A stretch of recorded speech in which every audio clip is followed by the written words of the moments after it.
Charles Emmerson from the Global Risk Network at the World Economic Forum. Would you care to tell us about the Middle East at Risk report? Absolutely. The Middle East at Risk report is the fruit of a collaboration between the Global Risk Network at the World Economic Forum and the Gulf Research Centre, which is based in Dubai. And what this report essentially tries to do is to frame some of the discussions which are going to be taking place at the World Economic Forum on the Middle East this May. As you may know, the Global Risk Network produced Global Risks 2007, a report which was released at Davos this year, or just before Davos this year. And that identified 23 major global risks, which we define as non-business risks which affect business, to the international community. What this report does is take some of the findings from that report and applies them to the Middle East. And what are some of the key findings that have come out of this report which you could highlight now? Well, what this report does in the first place is to take 9 of the risks, of the 23 risks, and to provide a brief overview of some of the trends and some of the consequences for the Middle East. So this could include things like climate change, for example, or the scarcity of water resources in the future. But in addition to that, we do a deep dive on 4 additional risks. To give you an idea of what we're talking about here, we're talking about risks generally from outside the region that impact the region. So, one example would be a global asset price collapse. What we're looking at here is what would be the impacts of an asset price collapse in the United States and Europe, for example, in dollar-denominated assets to the Middle East.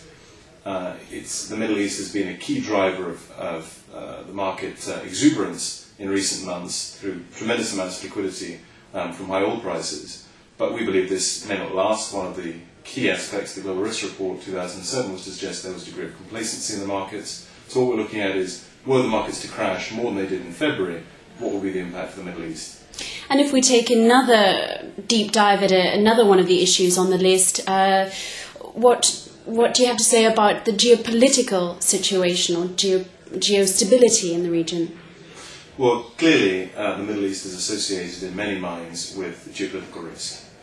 And one of the major issues for the world over the coming months is going to be how it can cope with Iran's alleged nuclear weapons program. Now, it's not the position of the Forum, of course, to make recommendations on this. But what we can do is try and create alliances which will help mitigate some of the risks and which may help build consensus on how the issue can be dealt with.